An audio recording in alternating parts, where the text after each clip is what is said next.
Let's be real. Another episode about redemption. How y'all doing, fellas?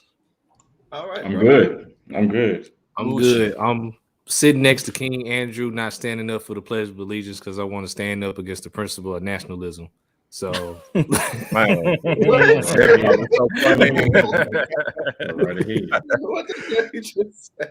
That was so if you hilarious. ain't watched this week's episode, Abbott Elementary, you won't understand it. And you understand from my name as well. Keep making hoagies. Same episode.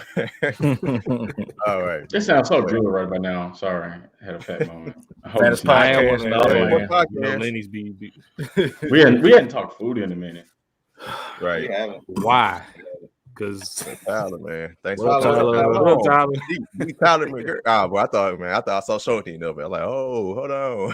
Anyway, what did you do, my guy? All right, y'all. Took, go ahead. Yes, sir. Yes, sir. Well, shout out to Albert Elementary. If y'all ain't checked that out, make sure y'all do check that out. We're gonna keep making hoagies, and I'm gonna keep making statements that I feel is gonna happen, and we're gonna keep it rolling. So if y'all been under a rock the last couple of days, NBA All-Stars been, you know what I'm saying, starters, been announced. We got Steph Curry, Jokic, LeBron. First time, Ja Morant. We gotta salute Ja Morant right here on this podcast, man. Being a Yes, Memphis sir. podcast. Ja Morant, you turned up. We're gonna talk more about you. And some guy named Andrew Wiggins. I don't know if y'all heard about him or not. He won Rookie of the Year. No one He picked won Rookie of by the the Year. Cleveland You know, he was a Cavaliers. first round. You know what I'm saying? No one picked by the Cleveland Cavaliers out of Kansas. Back in the day, you know. Traded to the T-Wolves in the deal for Kevin Love when LeBron. Let's came. proceed with the show. You feel me? Let's proceed with the show. Thank you, Skylar. Thank you, Skylar. And now he's an all-star starter. Gentlemen, how do y'all feel about the Western Conference starters as of now? Especially, I definitely want to hear y'all about the Wiggins thing because y'all call me crazy, especially the person that got these headphones on to my right. So I was like, which one? I was like, give me y'all take on that. Who do y'all feel was snubbed as an all-star starter for the West? To be honest with you, Go ahead. to answer your question, I feel like I've been trolled. It's exactly how I feel. But in a sense, it makes sense, right? I just think if you go with, who's available, who's hurt, who's not, who's been performing well throughout the season, what team has the number one seed, and if that particular team should have somebody listed as a starter. I think at the end of the day, the way it was given to us, I think at the end of the day, it's rightfully, deserved by Andrew Wiggins for him to be named an all-star starter. He's probably this is more than likely his best season that he's ever had. Also, it's a testament to, I think, Steph Curry and Steve Kerr and how they run their organization. But Andrew Wiggins has had a really good season. I think, Kawhi Leonard's hurt, Paul George is hurt. There's a bunch of injuries throughout the Western Conference. So, not to take anything away from him, but at the end of the day, I think it's the right call. So I'm not pissed about it. And they also shout to Ja Morant. He was well deserved. And I was going to be absolutely pissed if he was not named a starter. I'm not sure how mad I would have been, but yeah. We would have went off on starting five. Trust me. So it was gonna be a ride. It was gonna be a ride. Yeah, it was gonna be a ride. So tune in to starting five this upcoming Monday if you want to hear our thoughts on Ja Morant's nod as an all-star starter. But as the only other person that bought into the whole Andrew Wiggins will be a starter in the all-star game, much to Skylar's point, it was unfortunately going to have to be by default because everyone else that was in the running were pretty much either weren't having a great season or they missed significant time due to injury. So, kudos to him. He's had a pretty great season. He was kind of on the fringe, if you will, as far as possibly being the reserve. I didn't think he would have gotten a nod, but that's just a whole other story. But if I could put my conspiracy hat on, this is once again the NBA shooting itself in the foot with these all-star votings. Because if they would have listed Luka Doncic at his true position in the front court, this wouldn't have happened.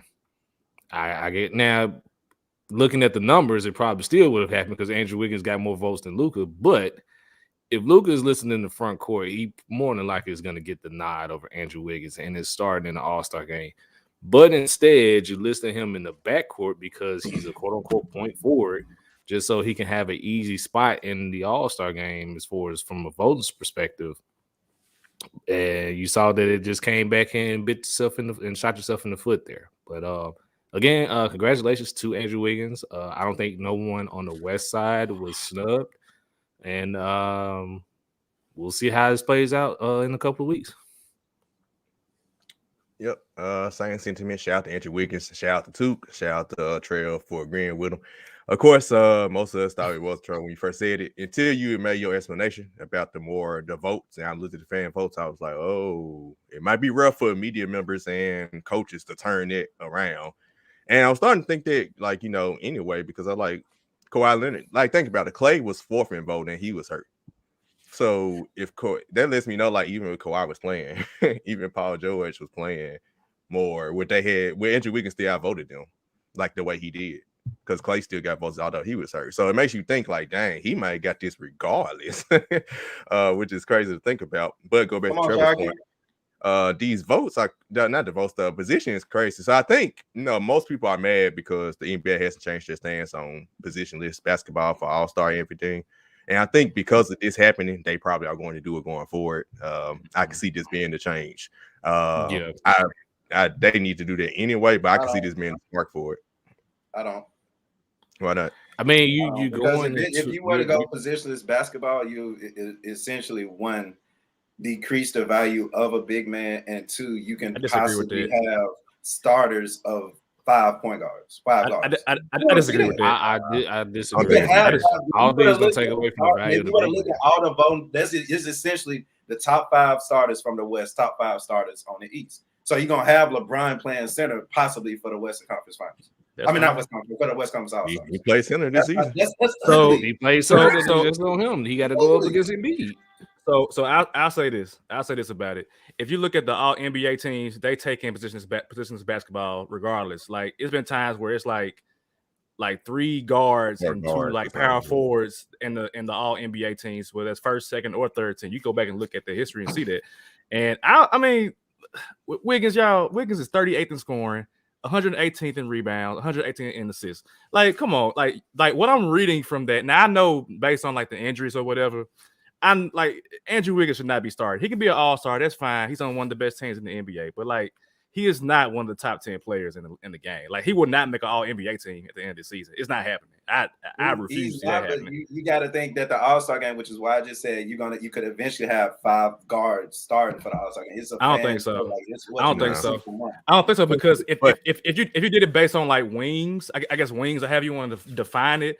But y'all just said positionless though. So if it's positionless, literally, I said wings. Yeah, the All-Star game it's for the fans too. Ain't no titles. If you go positionless, there's literally no titles. That's what it's gonna go boil down. I mean, you still have titles to a certain. You still have titles to a certain degree. You do still have titles. I mean, it's not a position; it's a title. You get your ball controller, you get your shooter, you get your wing player. So you still gonna have titles per se, but not positions, not point guard, shooting guard, small forward. But you have roles on like that though. They will. I think they will. I think you're selling the fans too short. They will vote in Booker over Andrew Wiggins. I think the fans around the whole world would do that. I mean, I think so. If that's how they're giving the opportunity. You got to think the fans are trolls, bro. Zaza Pachulia was also almost as all-star. That's why we got the 4. That's why we got the 4 man we got now, trolls, because Zaza Pachulia would have been an all-star in the old right. They'll figure it out. I mean, regardless, personally, I don't really care about the all-star game. It's just a matter of like who, like, this stuff has contractual things tied to it. And if a player deserves to get that boost in his contract, like Devin Booker or whoever else, then why are the fans in control of that player's money and not like the people who actually play the game? You know what I'm saying? So, I mean, either way, I probably won't watch the game. I wouldn't watch it if it was Wiggins or not. But it's just, like, to me, seeing that is like, one, Wiggins plays for the Golden State Warriors. That's what it is. Mm-hmm. Wiggins was probably putting up better numbers in Timberwolves uniform, and he ain't get voted to the All-Star game. I had to go back and look and see. But at one point, he probably was putting up better numbers. He put a 24 game, 20 points a game, 24 game, 23 game. What was his percentages though? Yeah, that's what it don't matter. It don't matter. It don't matter. To me, it does.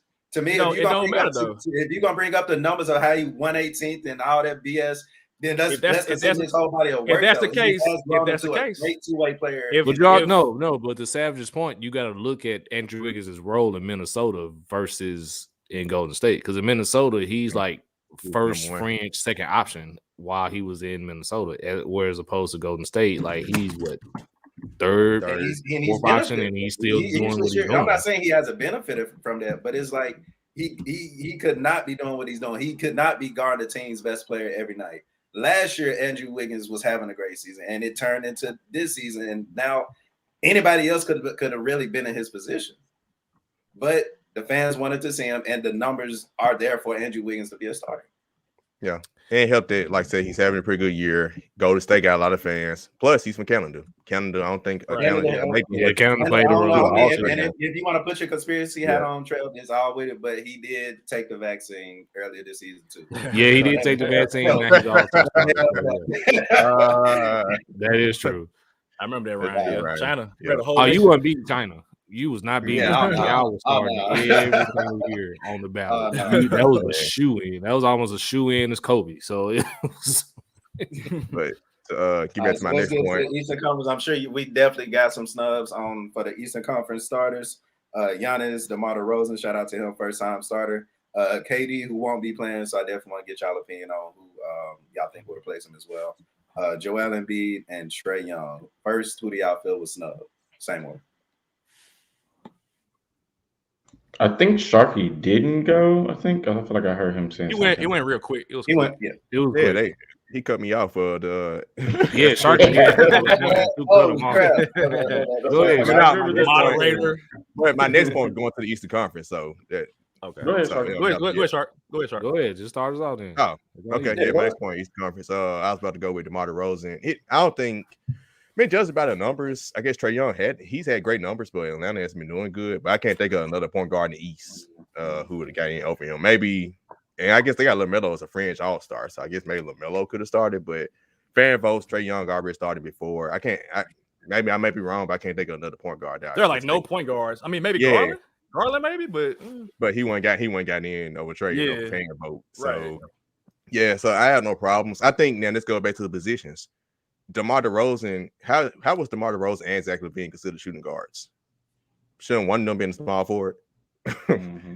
I had no problem with DeMar, and DeMar DeRozan deserves to start, but I was like, he's a small forward. So I got to go back to our point when we talk about the West with the positions. Like, how did they move from the shooting guard and put him in at shooting guard? So I'm still kind of confused on that because basically they're saying that the Bulls started 3 guards. So in that case, you could have said, like Trevor said, they could have put Luke at small forward. They could have said Devin Booker was small forward. And somehow, they could have swung and said Mikal Bridges was a shooting guard. So they need to do better with that type of thing. But I'm glad that he does deserve it. He's had a great year.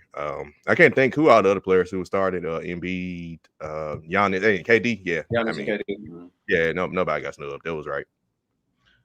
Yeah, I feel like it was right, but if I'm just a bigger fan of LaMelo Ball than I am Trae Young, and so I just feel like naturally that if you're playing as the NBA is to attract all these viewers and to get as many people to watch the All-Star game. In my personal opinion, I think LaMelo Ball is the bigger pool there. So that would have been the only switch I probably would have made. Like I see your point with Trae Young, but I just like LaMelo, and I just want to see him just throw lobs and to everybody else on the Eastern Conference team. And so I just kind of like his way more so than Trae, but everything else is fine in my opinion.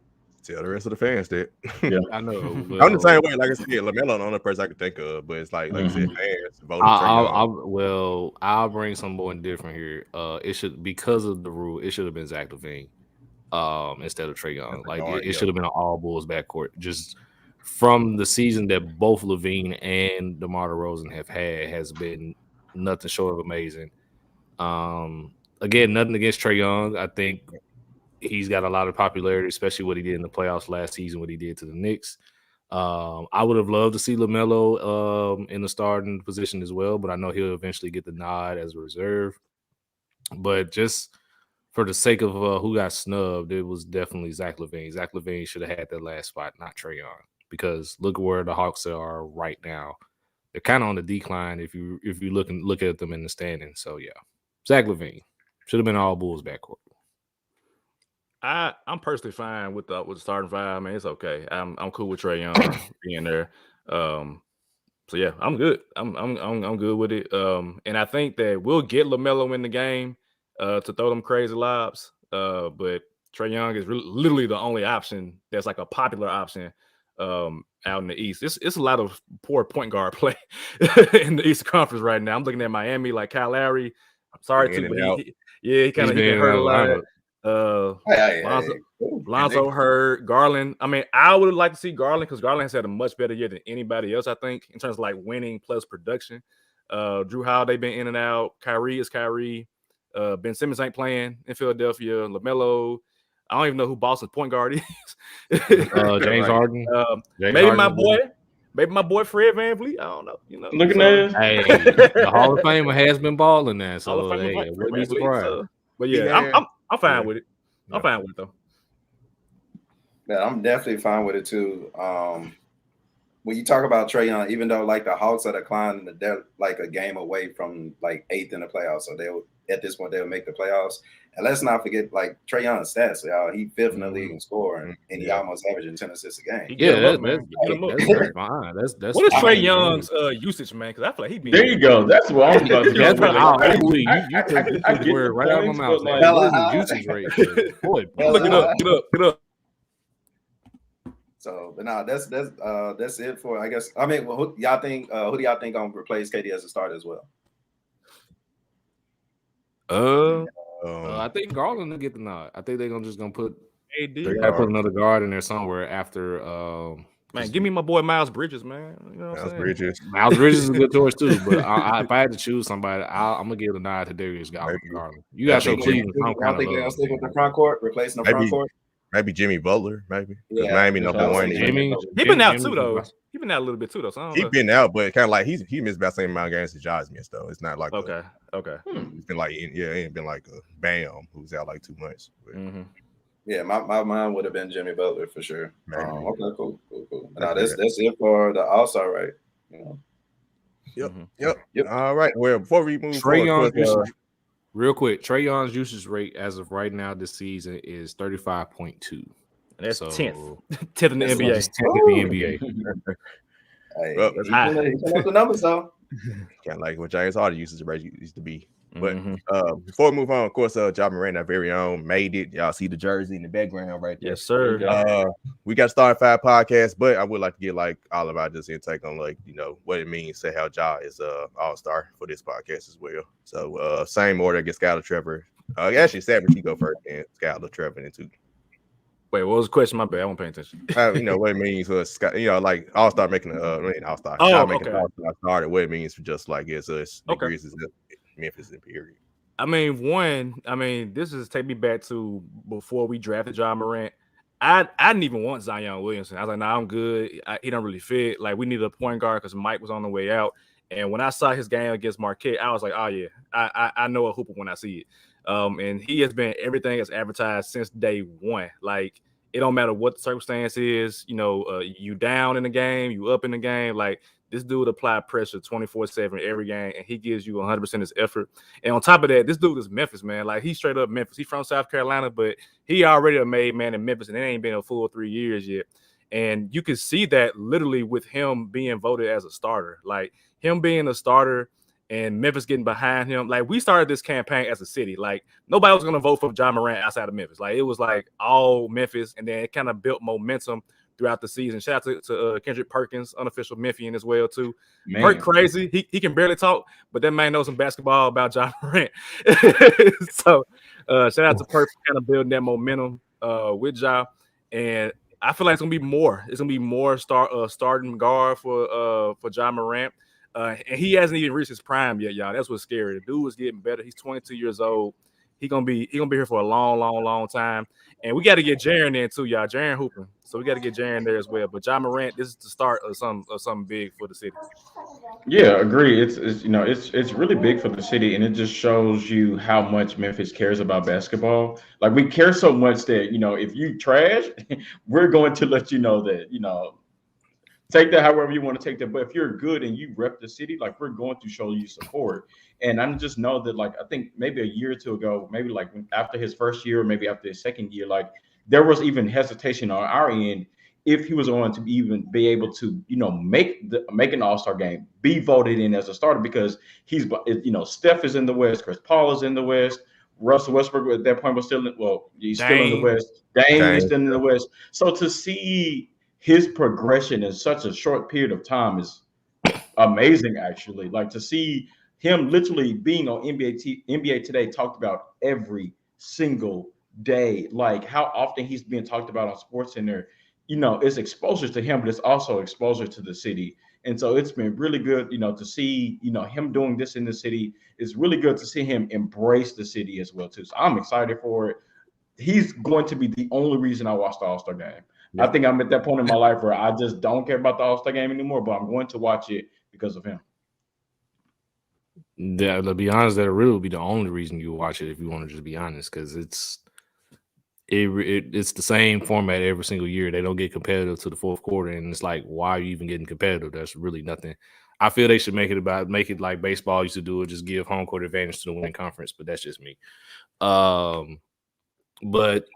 again, I mean, you guys pretty much hit the nail on the head when it comes to what Ja Morant means to the city and everything, and what it means for him being voted as an all-star starter at this, short juncture right now. Like, the Savage's point, like, this man hasn't even hit his prime yet, and it's absolutely scary. So, I mean, I don't really have much to say, but I will say this. I think Sharky started this, but I'm buying the stock of Ja Morant as an all NBA player this MVP. season. So, MVP, man. Like, hey, he'll definitely be in the MVP All conversation. NBA. But I'm definitely buying stock for an all NBA team. I think he can at the very least get third, but I'm shooting for second. I think second team all NBA is what's in his future.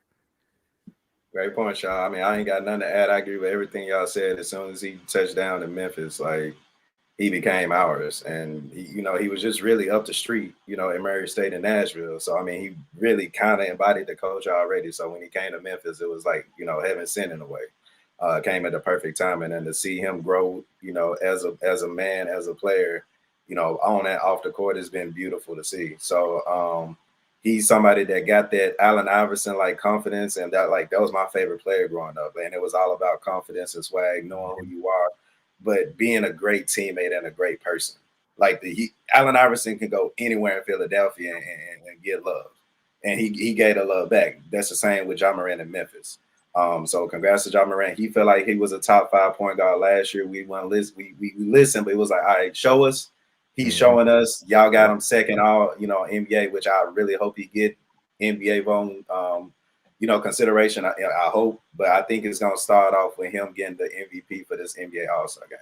If you look at, y'all literally just said the only reason y'all watching is Ja Morant, which is, I agree. Steph Curry, there's a lot of older players who wouldn't necessarily, feel the All-Star game outside of Giannis, because he crazy. That's who he is.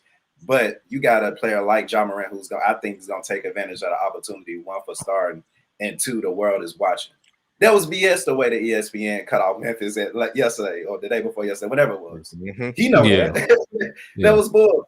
Of course, y'all know me. I wanted ESPN, y'all BS. Yeah, I expect that. But I forgot what year it was, but that one All-Star game where Giannis completely just showed out and just let everyone know that he was here. I can definitely see that same thing happening for Ja Morant. Yeah. I honestly feel the same way.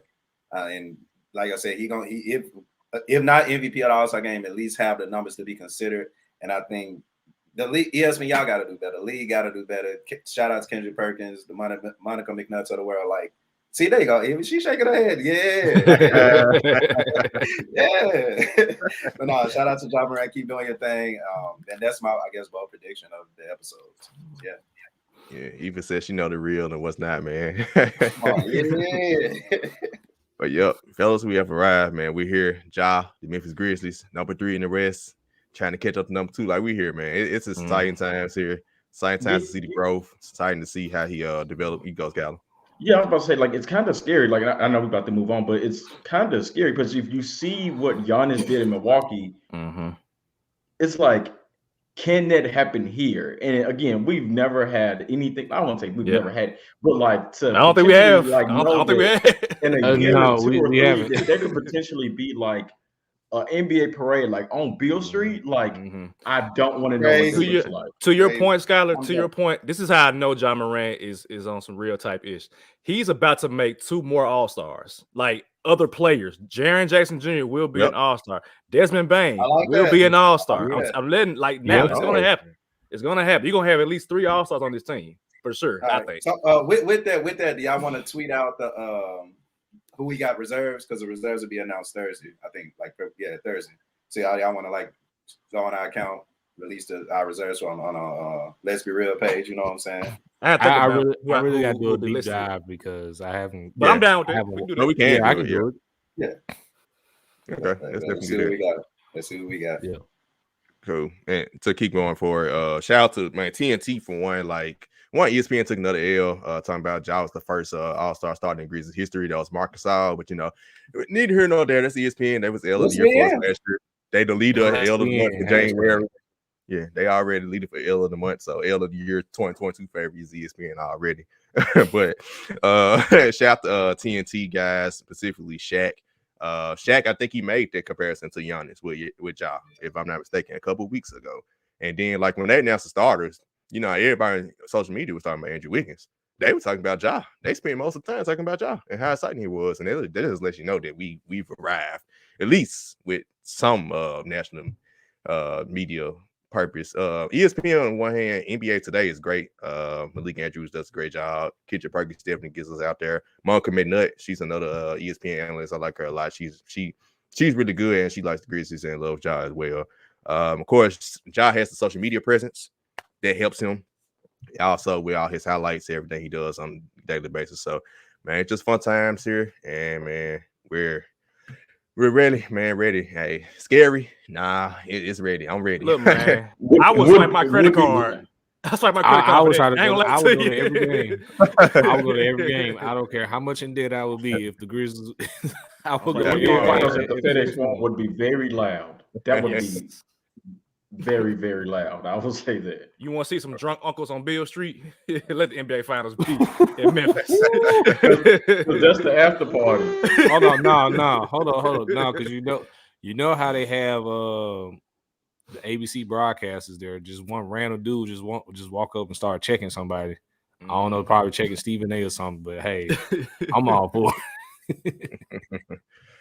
All right, before we move on, let's do our promo clip. Welcome to Let's Be Real Media, a podcast network that provides your official game plan for sports, culture, and music. Headlined by the Let's Be Real podcast, featuring P Shark, Scott Lido, Tel Shakir, Trevor, Sheedy, and Savage, and includes other podcasts like the I Don't Know Sports podcast by Savage, the Let's Tighten Up podcast by P Shark, Scooting with Sheedy by none other, the name says it itself, Sheedy, Pittsburgh County podcast by Trevor, and Let's Talk About It by Uncle Mike. You can follow us on social media at LB Real Media on Twitter, Instagram, and Facebook. And as you can see, the website, go on the website, lbrealmedia.com to check us out. Thanks. Cool. All right. NFL season review.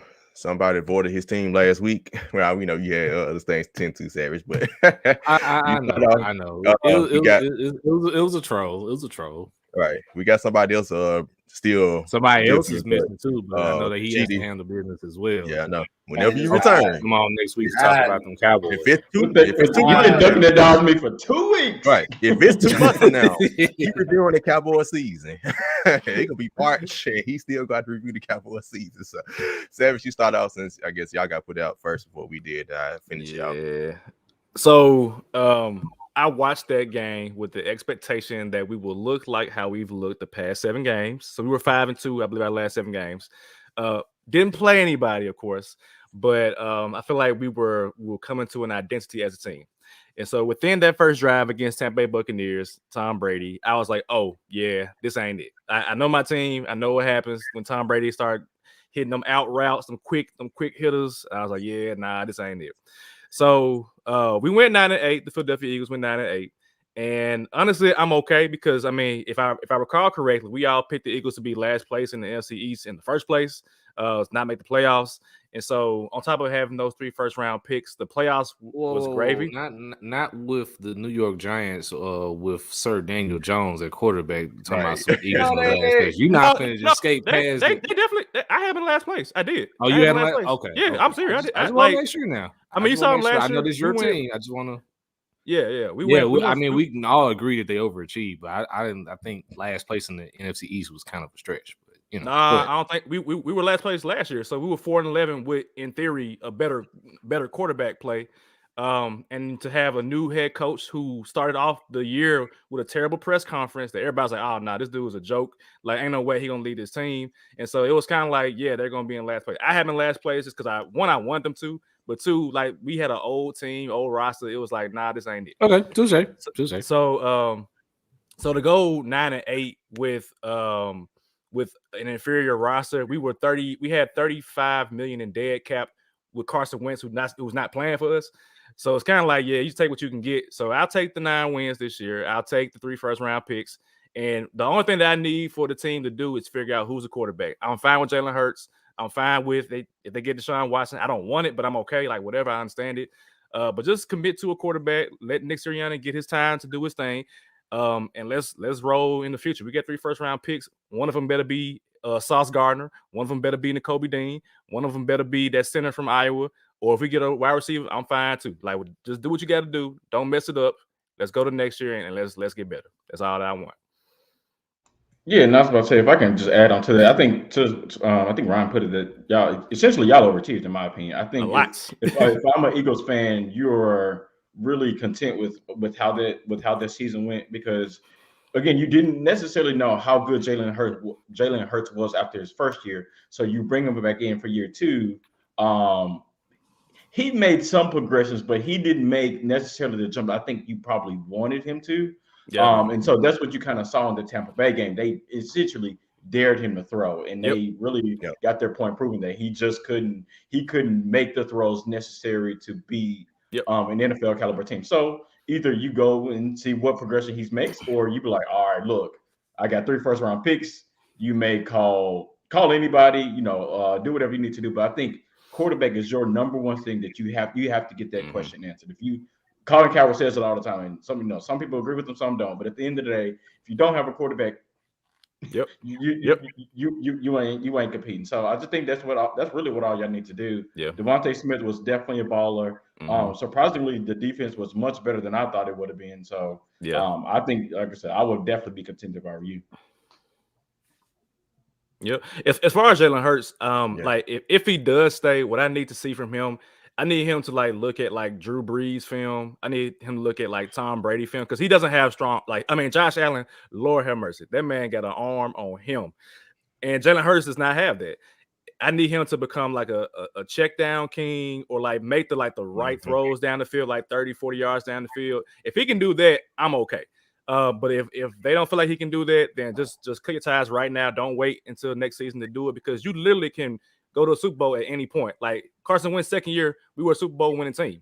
And it's at any point you can get better. So why not go ahead and do it now than wait 3, 4, 5 years down the road, if you're not going to commit to Jalen Hurts?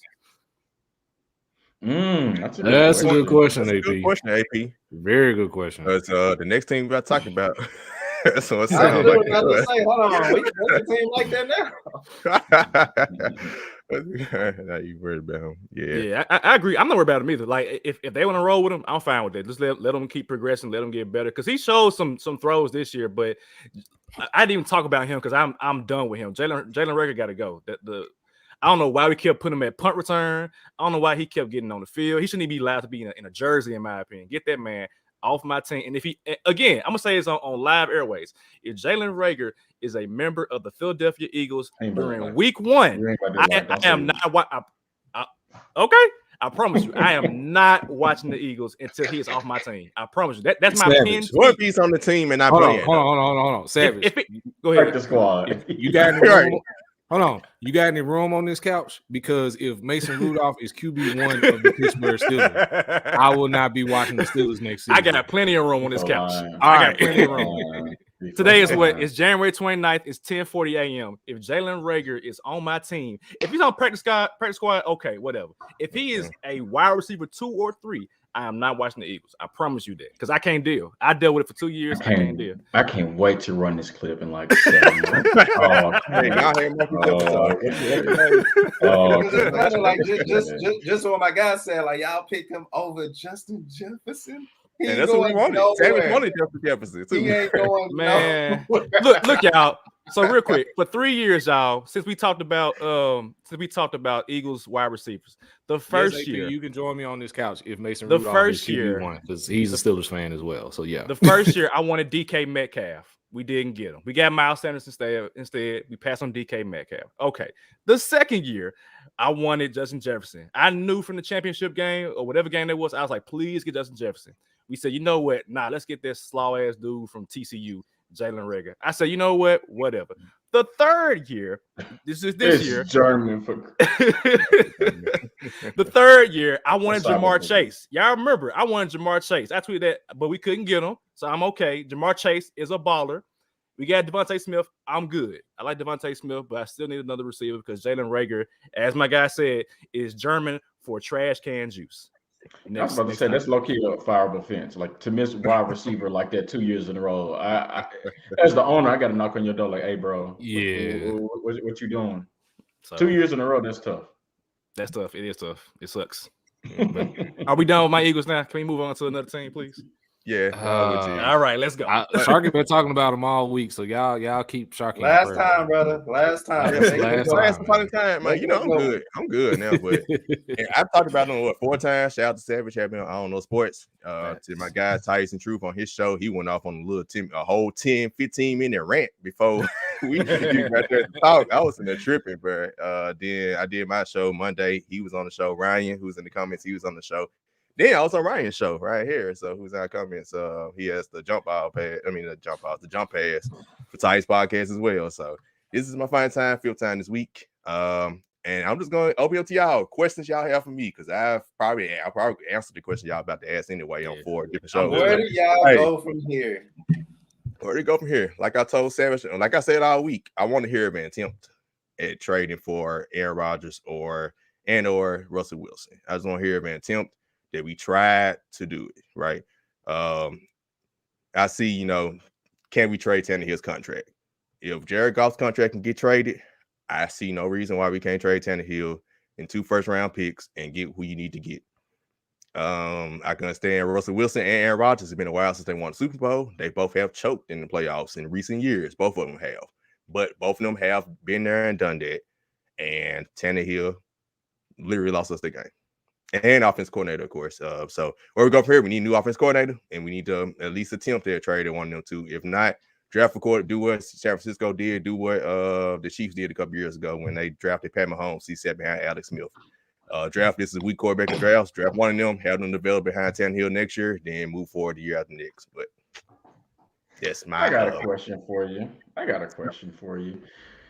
Do you have any reservations about Coach Vrabel? Do you have? I don't know. I just feel like 2nd year in a row, team didn't necessarily perform to the expectation you probably want or wished. So do you have any reservations about him? Not yet. Okay. It's getting there a little bit, but not yet. I think last year his big thing was the 4th and 2 against the Ravens. We decided to punt instead of going for it. Then this year he tried to be aggressive on that 2-point conversion early in the game. I had no problem with it at all. We was at the 1-yard line. You expect to score from 1-yard line, and you can say they came back to bite us later in the game. Cool, but the defense, he showed me something by improving, helping that defense. That defense was sucked last year. You saw we got 9 sacks. When I told y'all last week, I was like, I'm not worried. I was not saying I didn't, Joe Burrow wasn't good, but I was like, I knew our defensive line was going to get to him. They scored 19 points. 2 years in a row, we scored 13 and 16. Although Todd Downey, I don't like Todd Downey either. Arthur Smith was our coordinator the year before. We had 2 different offensive coordinators. Who's the common denominator of both games? The quarterback. Bingo. So when it boils down to it, until he gets a quarterback who can put him over the hump, or we can get lucky like Jimmy G is, or figure out a way to work around Tannehill like they are with Jimmy G, then we have to move forward with another quarterback. That's fair. I think to your point, You say what? Yeah, I'm saying. I say y'all need a mobile quarterback. That would help add some Essentially. dynamic nature to your offense. And the thing is, but that's the problem with Tannehill. He actually is mobile, but he doesn't use it enough. He's not like he ain't like Lamar Jackson or even Jalen Hurts, but he's mobile enough where he just. It's a lot of times we take sacks and it's like, bro, you could have ran. Right. Yeah. It's like he doesn't know when to use his mobility. It's like, bro, like you got to get better with that decision making, the crunch and the clutch moments. But and there's nothing down Tannehill. Like I said, he bought us. Someone said it perfectly on Twitter. The Titans fan. He was like, Marcus Mariota got us from being bad to respectable to continue to get to the playoffs. Then we need a new quarterback. Tannehill stepped in, got us from being a fringe playoff contender to a consistent playoff team. We got there 3 years in a row.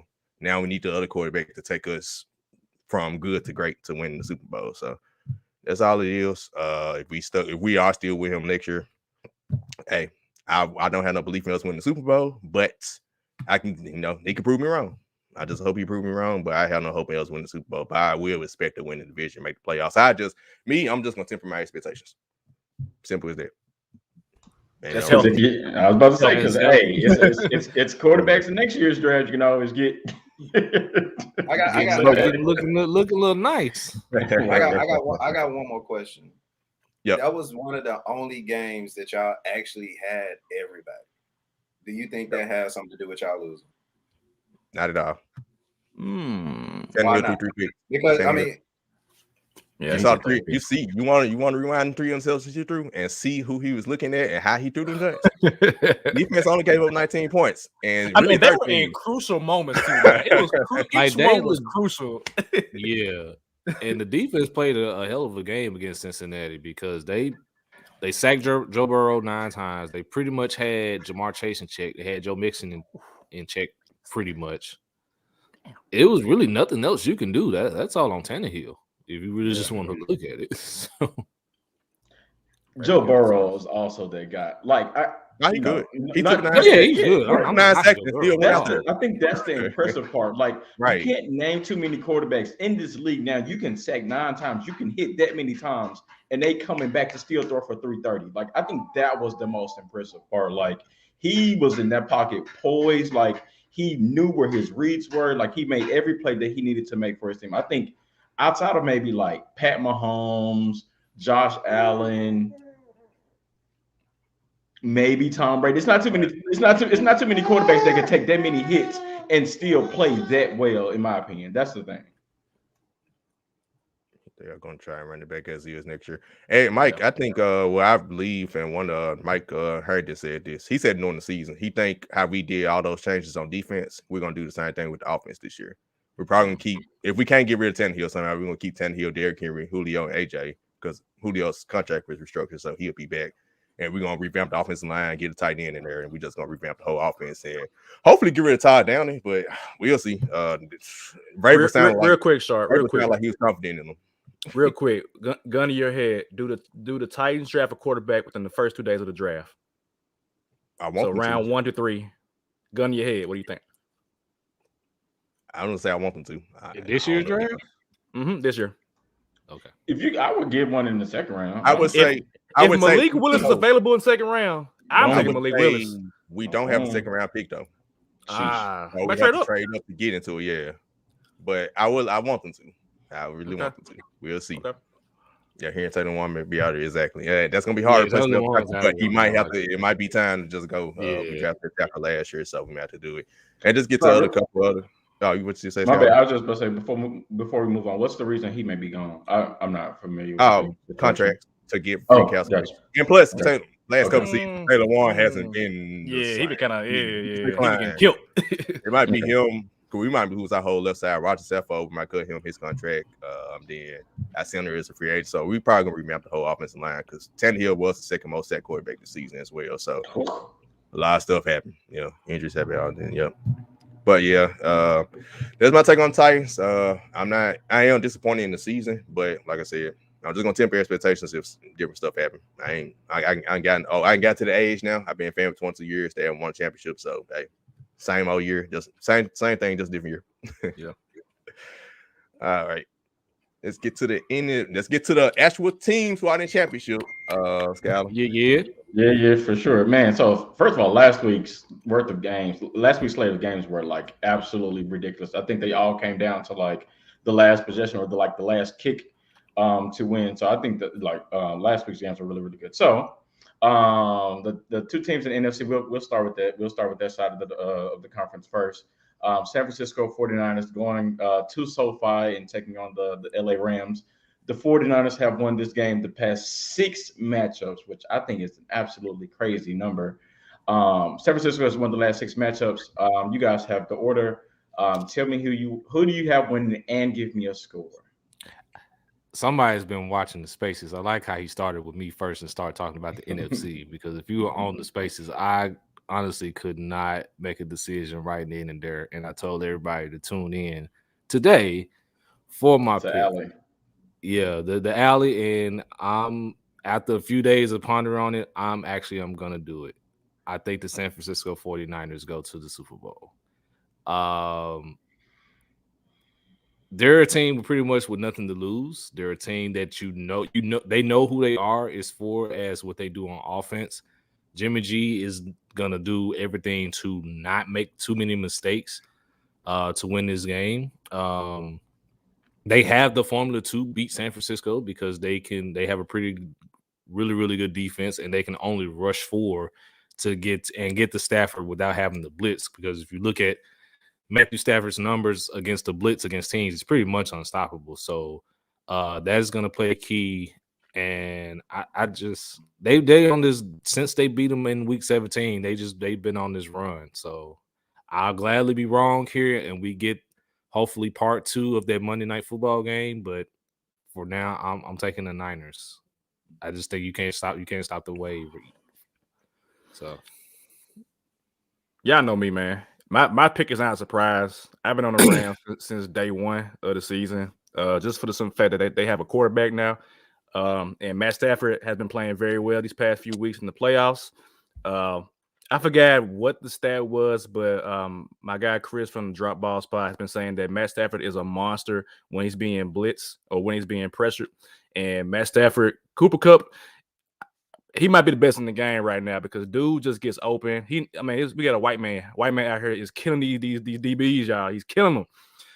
So I'm gonna go with the Rams, one because I had them since day one, but also just for the fact that the offense is prolific. OBJ has awakened. He's turned up. He's happy, and a happy OBJ typically bodes well for his team. And the Rams on the other side, they got Aaron Donald. Let's not forget who the Rams got. Von Miller is rejuvenated. Got RB, the best cornerback in the game, with Jalen Ramsey. I'm gonna take the Rams, man. The score is gonna be, I'm gonna say, 27-19. Trevor, you said that the 49ers had nothing to lose, and that's because they're going to lose. If y'all have been listening to the pod for a minute, I'm with Savage. Like I've said, the Rams are going to go to the Super Bowl, point blank period. And even though they lost on regular season, you got a lot of players on that Rams team that smell Super Bowl. It's going to be in Day City too. Like, come on, man. They're not about to lose to this one. I got the Rams winning 27-13. Like, I don't think it'll be close. That's the thing. All that pressure with it being in SoFi is going to be on the Rams for them to get it done. And they just lost. I believe they're going to get it done. Just keep going. They just lost in SoFi to the 49ers, which allowed the 49ers to get in the playoffs, and the 49ers hadn't looked back since. Personally, I think pressure is irrelevant. These Rams have been Super Bowl before. They know what they gotta do. Aside from Matt Stafford, they know what they gotta do. Rams know what he gotta do. Don know what he gotta do. Kupp know what he gotta do. I think they'll be okay. Just my opinion. I agree. I don't think it'll be close, to be honest with you. Yeah, that's why I do think it'll be close. I do got the shockingly, I've been against the Rams all season, but Matthew Stafford making a big play. It's kind of like what Ryan just commented. He said Stafford broke through against the Bucs. That last throw to Cooper Kupp, that clutch moment there kind of showed me. That was it. Okay. Yeah, that kind of gave me the boost to give me to pick the Rams in this one. The 49ers, physical, like Mike is saying, they're going to run right at them. They're a physical team, but I just feel like Jimmy G is gonna. I said this last week. He's gonna make the mistake, but I believe the Rams will score more points than the Packers did in better weather. And Jimmy G is just. I just don't trust him to make the crucial play. He's going to. To me, he's going to make a play to win this game, and I don't think he's going to do it. Real quick, do y'all think we see Trey Lance at any point during this game? No, unless he gets hurt. Okay. Unless Jimmy G is just completely knocked out. No. Okay. I'm going with the San Francisco 49ers for the simple fact that I just believe like their defense, Jesus Christ, ladies and gentlemen, is balling. Thanks to D'Amico Ryans, the defensive coordinator for the San Francisco 49ers. He's done a really, really good job. Former Eagle. There you go. Former Eagle. He put on he called a hell of a game last week against the Packers, called a hell of a game against the Cowboys, to the point that, again, I'm not sure for those who don't know, the 49ers have a really bad secondary. And I don't know, to my knowledge, I can't think of in the past two games where they've, their secondary has been taken advantage of. And I just think that's, huge kudos to D'Amico Ryan and the front seven necessarily for San Francisco. So I think what's going to happen is I think San Francisco will continue to get pressure on Matthew Stafford again, Cooper Kupp, I think, is still going to have a game, but I think they limit everybody else if that's possible. I think OBJ doesn't necessarily have a good game. Van Jefferson might not necessarily have a good game. And so I think defensively they're going to play really well. Jimmy G still scares the absolute hell out of me, but I think they'll run the ball well enough. I think somebody mentioned running the ball at the Rams is what's successful against them. And so because they just run the ball so well and so often, I think that's what allows the Rams to not be on the field as much. I think Deebo Samuel is going to have a good game. And so I think San Francisco winning. And I just think, again, I think we may have talked about it on this podcast or maybe in Group Me, but Kyle Shanahan can coach. He never had a good backup plan when Jimmy G was hurt. And so I think that's what made them go after Trey Lance. And so when Jimmy G is healthy, he ain't the best. And I will still say that I just don't trust Jimmy G. I wouldn't, if I was a Steelers, please do not trade for Jimmy G. But I just think that he's going to not necessarily win you the games. He's just going to keep you there if you have a good defense to support him. So I think the San Francisco 49ers will win the game. Anybody else got anything on the game? All righty. Moving on to the AFC Championship game, which is actually the first game tomorrow afternoon, rather. Joe Burrow and the Cincinnati Bengals are going to Arrowhead and taking on Patrick Mahomes and the Kansas City Chiefs. I really hate that the Bills and Chiefs game last week was not the AFC Championship game because, damn, that was a good game. But nonetheless, we have Joe Burrow going against Pat Mahomes. Tell me who y'all got winning with a score. Same order? Yeah, same order, sorry. Same order? All right. I have the Chiefs winning this one and going to the Super Bowl. It'll be similar to their matchup earlier in the season, but I think Kansas City eventually pulls it out. So I'm just gonna go with a score. I'm gonna keep it close. I'm gonna go 27-20, Kansas City. That's low scoring, but I'll take it back. Let me back it up then. It is kind of low. What's the line anyway? What's the line? Somebody eclipsing 30, 35 maybe. I don't know. Chiefs about 7. Let's check the line real quick. I know Chiefs favoring about 7. I don't know the actual point total though. Point total, they got 54.5. So somebody's going over. So I'll go. Yeah, I'm definitely taking the over there. I'll go 40. I'll go a touchdown still. I'll go 42-35. Kansas City. Right. So really quick, I just want to shout out Joe Burrow. His stats won't show it because he had no touchdowns, no picks. But if you just watch this man play football with no O-line, like literally no O-line, and he's still throwing 300-some yards passing to Jamar Chase. I mean, Skyler, you got to open your ears, man. I'm sorry. You got to deal with this by 10, 15 years, man. That's the part I'm not trying to listen to. Yeah. I'm not trying to listen to that. Hey, get y'all quarterback. Get a quarterback. Hold on. Did you try to cover your ears with headphones in? Yeah, I was hoping nobody caught that. Hey, chill. Stay where you at, man. Nobody asked you nothing. Nah. Nah. Let's Right there. You took a L on that one. Yes, sir. Come on. Nah, there we go. Oh man, that's gold. But yeah, Cincinnati, man, y'all got a real one in Joe Burrow. Like, I love his game. I was one of those who didn't believe in him, but seeing him play in the playoffs, I'm in now. Like, this dude can play football. That being said, it was cute while it lasted. I saw Pat Mahomes last week. That's all I need to see. Give me Chiefs. Like, I'm gonna say 35, 27, 24, something like that. But yeah, it was cute. But nah, come on, it's Pat Mahomes, Andy Reid, Tyreek Hill. That's it. Savage, I got a question for you, bro. Yep. Are we jumping ship from the other Ohio quarterback to this Ohio? Let's do it. Let's We do doing it. Let's go. Nah. It's a quick drive. Like, this is being trolled. You see how they just switch from Let me one, guess. from one Let me AFC guess. North quarterback to another. You see that? That's Nah, what y'all information Baker has fans, changed. dog. Nah, y'all want the Baker. Nah, dog. Y'all still Baker fans. Nah, y'all ain't about to. We can't get off the hook, man. Nah. Hey, it's a Like, 3.5 hour everybody drive. who's watching this show, they're Baker fans, man. 3.5 That's hour an drive easy too. game, though. 3.5 hour like drive, going to bro. Nashville. Exactly. Let's go. So can you just answer the question, bro? Like you saw the agenda and group me and just totally went away from that all day. Can you just answer the question, bro? Like, I'm sorry, I just had a question for my brother who just went. You hey. I don't know how you can hear yourself like this, but it is what it is, bro. I'm gonna go actually Chiefs. I'm gonna go Chiefs. It's gonna be a high score. Well, I'm gonna say 30-27. I think this is gonna be a close game. Joe Shiesty, I'm a fan. Apparently, I can't go all the way because for the powers that be. But I'm a fan of Joe Shiesty. He's making the Cincinnati Bengals a fun team to watch.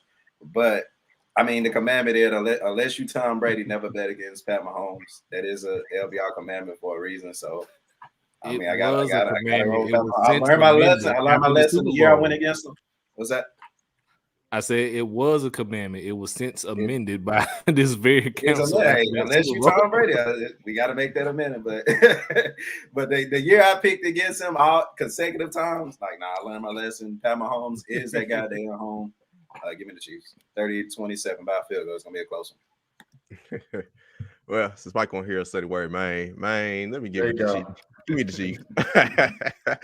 Shout out to my guy Mike Pad, man. But yeah, give me the Chiefs. It has nothing to do with I'm taking everything off last week. We gave the Bengals the game. This is a whole different opponent, a worse defense than that. But the Chiefs do have a good, solid front four. They did play each other in the regular season in Cincinnati. But it feel like the words forgot about Pat Mahomes. I ain't gonna say it feel like they forgot about Pat Mahomes, but it's like even when they won last week, it was like, man, Josh Allen came so close. Like 13 seconds. I'm like, Pat Mahomes got down there in 13 seconds. Like when it boiled down to it, it's just Pat Mahomes. It's like we like I understand like all the people just got tired. I guess they tired, once you get to the top, you get tired of hearing about them. But when it boiled down to it, he gave the AFC a 4-game cushion to somebody take the conference. The Titans did take the 1 seed and then choke. The Bills right there, 13 seconds. The number one defense. 13 I heard number one defense all last week when I picked the Chiefs. And I heard the Bills had number one defense. With 13 seconds left, they let this thing down the field in 13 seconds. Give me the Chiefs. Give me the Chiefs. They on the mission. I feel like they about to dominate the AFC for years to come. Sharky, let me ask you a question. I think the reason people were so big on Josh Allen's performance last week is because when you realize, again, not taking anything away from Pat Mahomes, but Travis Kelce and Tyreek Hill are like absolutely out of this world. Like, granted, the throws have to be made, but that slant route that Tyreek Hill took to the crib, not too many receivers is doing that. Like that, I think if you watch NFL films, like Kelce was mic'd and they essentially like ran a route that wasn't a part of the game plan. So not too many players have the know-how to be able to understand coverage like that and to just say, no, I'm gonna just run this go route real quick. I know I'm supposed to do X, Y, and Z, but I have the knowledge in the back of my mind to be able to read coverage and know what to do in this particular situation. And again, kudos to the Bills, but they just don't have those type of plays in my opinion. So I think that's why. I'm going with the Kansas City Chiefs, but I think this is going to be really, really close. I think it's going to be close because when you watch the first game, you realize that Kansas City blitzed the Cincinnati Bengals a lot. And when you blitz Joe Burrow and you give Jamar Chase one-on-one coverage, you give Tyler Boyd one-on-one coverage, like, good night. And so Steve Spagnuolo, who's the defensive coordinator for the Chiefs, blitzes a lot. And so that's the thing that scares me. And so I think there's going to be some times where they play a lot of two-man coverage. I think there's going to be a lot of times where they try to blitz them. And so I think Pat Mahomes and that offense, they make one additional drive to help them win the game. I think their defense gives them one additional stop that Cincinnati's defense isn't able to get, in my opinion. So I think I'm going to go with the Chiefs for that particular reason. All right, I think that's it. So now watch all of us be wrong. I think we all just picked the Chiefs. And so watch the Cincinnati Bengals. I don't mind.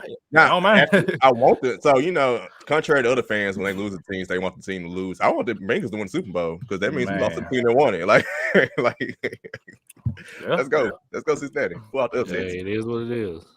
Right. But let's get to flowers. So this is a segment. We always, we got L of the month, we got Troll of the we got your boy. We be getting on people, right? But we decided to create a segment called Flowers to create some positivity around the positive that's going on in sports. Instead of always trolling. I mean, we're gonna do it. We're gonna do it 3 times out of 4 episodes per month. So we dedicate 1 episode to giving flowers. So who has the flowers to give? I got one, man. Let me go. I got mine. Let me see if I can share my screen real quick. So I appreciate you bringing this segment up, young captain, because we definitely need to talk about players or people doing well, but Valentine's Day is coming up, and so if I can offer some relationship advice to anybody, it's to be able to apologize and say when you're wrong. Let me see if I can find this on my screen somewhere. 1 second, y'all, because I had it somewhere on my screen. Can y'all see my screen? Nope. Yeah. Oh, okay. Oh, you can? There we go. Okay, so I'm giving out flowers to the New York Giants. I'm giving out them flowers because we talked about. I said on the podcast either a week or 2 ago that I would like for organizations to apologize or say when they're in the wrong. So this is John Mara, I think the president of the New York Giants or something like that. This is, and I'm not going to read this whole thing, but essentially this is them saying we messed up. We didn't do what we needed to do to get a good enough roster around Daniel Jones. I'm not necessarily sure how committed they are to him, but I just appreciate teams being able to say, I've messed up. I didn't, set the team up for success and stuff like that. So that's why, the New York Giants are the people I'm giving flowers to. They also hired Brian Daboll as well too, which I think was really George Savage, who I think was worthy of a NFL coaching job. So yeah, the New York Giants gets some flowers from me. Can I? I don't think they deserve flowers for that. I think no, because it looks like they're deflecting their whole. I mean, they're kind of taking responsibility, but not completely taking responsibility. Because they're the ones that drafted Daniel Jones. Everyone saw Daniel Jones's draft prospect file before the draft. So if they would have came out and say, hey, we messed up with the coaches and coordinators, but we also messed up by drafting Daniel, then yes, I would. You're not getting that, bro. You're not getting that. I see where you're going. You're not getting that. I think that's the best. I think that's the best that you're gonna get right there. I appreciate that, Ryan. Appreciate that, Ryan. Absolutely appreciate that. I got flowers to give. So I've been tough on Jaren Jackson Jr. from the start, but there was a reason because I know what I saw in the bubble. I know what I saw pre-injury. Dude was hooping. He had that crazy game in the bubble, like 35, 37 points, something like that. Yep. And I was like, oh, I know a hooper when I see it.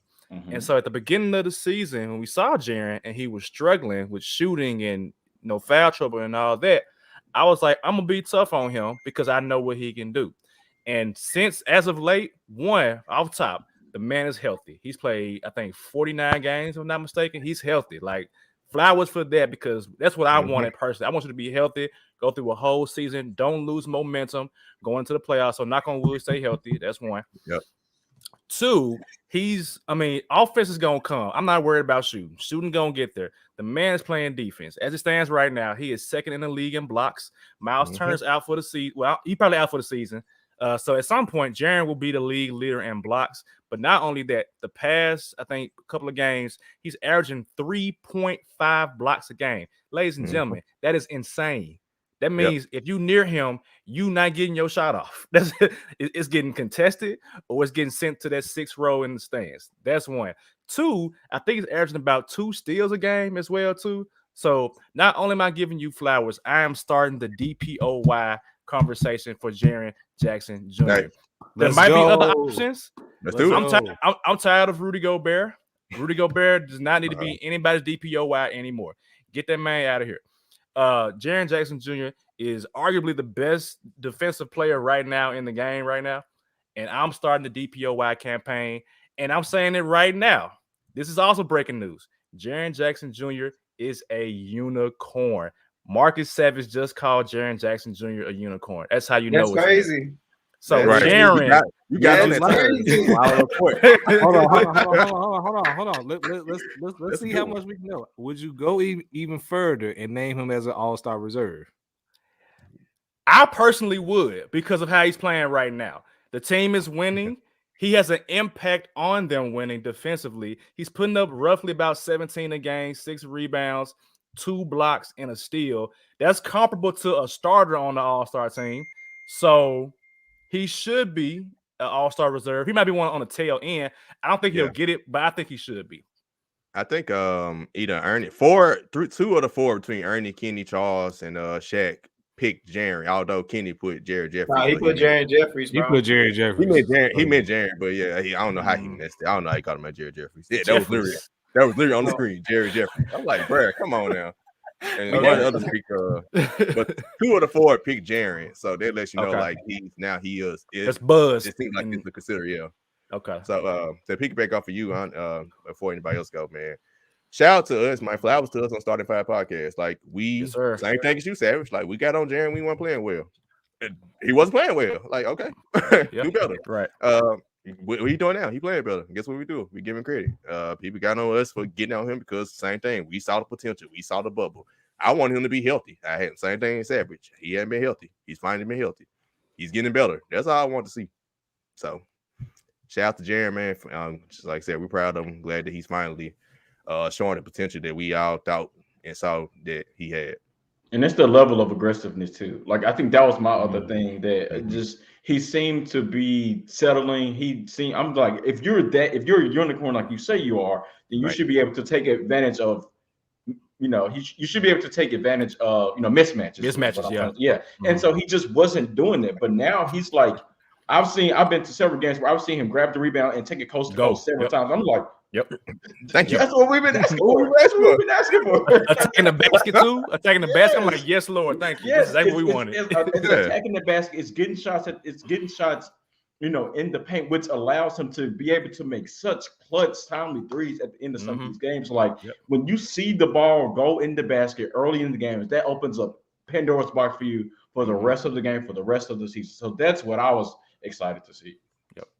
And folks acting like we were saying get rid of Jaren. Scout just said he would entertain trade calls. He never said he would trade him. It was just like he would consider it. Like, exactly. And on top of that, it's been silent with my criticism. I ain't said nothing about criticism. I'm like, look, he been hooping.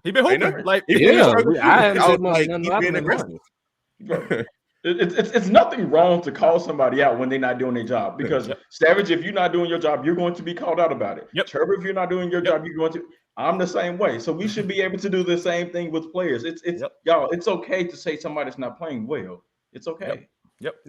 Balling now. It's all that matters now. I like those flowers. We'll definitely talk about Jaren tomorrow for sure.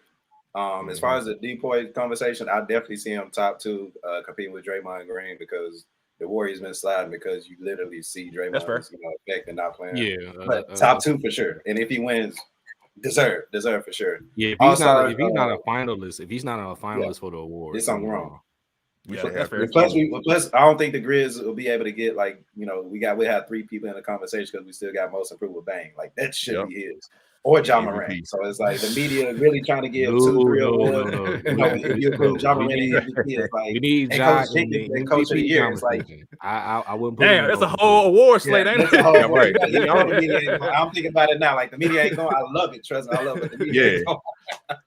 Look, Kinda like All-Star what Ryan game just next said. year in Memphis.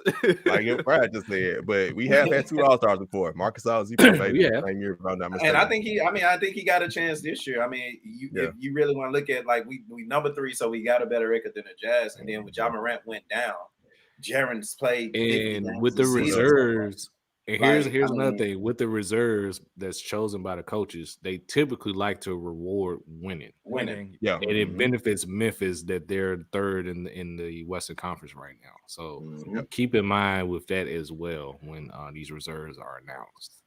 Because it's looking like it's coming down between him and Karl Anthony Towns, and it goes to Trevor's That point. mess out of Get that mess out of here, Carl. DeAndre Ayton. Hey. I mean, Project 626, he does average 15 and 16. So I mean, it is what it is. You know. What else we giving them to? Anybody else got anything else? Nah, I'm good, man. Good. Cool. Y'all know, man. Let's tighten up. I'm gonna continue it throughout the offseason. Definitely get my subscribers and everybody up. I got plenty of content coming y'all way. Doing some hypothetical situations with Ryan Tannehill and Tyler down in my next episode. Of course, still got the other podcast. Let's be real. Media still here. Started 5 podcasts every single Monday. All my Titans fans who want to convert over to the Grizzlies side, we got some excitement going on over there. So you can take your disappointment out and get excited again if you're a Grizzlies fan. Yeah. So As long as they know how to check us spell out. Maine correctly, that's all I care about. Yeah, if you got some free also if you got some free time on Spaces, man, join the Let's Be Real Spaces, man. It's nothing but good vibes, good sports talk. There's a whole lot of randomness. Last week we went from talking NFL championship weekend to talking MLB. It was crazy. So join this week. We will be, of course, reviewing championship week and of course doing our Super Bowl previews, as well as the guys is going to be on is going to look to rank their all-time favorite halftime performance in the Super Bowl, just to kind of take it away from sports just a tad bit. So if you got some time on Thursday at 8:30, just hop on. Like I said, it's nothing but vibes there. Good look. Cool. I actually got something to say. If y'all have any independent artists that do dope music, please let me know. Tag them, within a podcast. I'll definitely from the Twitter page, get their information. But I want to do something special for independent artists. So if y'all know any independent artists, definitely let us know. Definitely trying to start this one. Yeah, Ethan, we're not refuting that at all. It's just about Desmond Bain being better than Andrew Wiggins. We're not refuting that at all. It's we just not. by the rules of everything. So hey, it is what it is. And Mike said, Mike Patton said he give his flowers to Draymond Green. He got a lifetime deal with TNT and Bleacher Report after his career. Checks out here. Yeah. He getting checks. Yeah, They gotta make room on that table, man, because that table getting kind of crowded with Shaq, Shug. It ain't no small people on that table.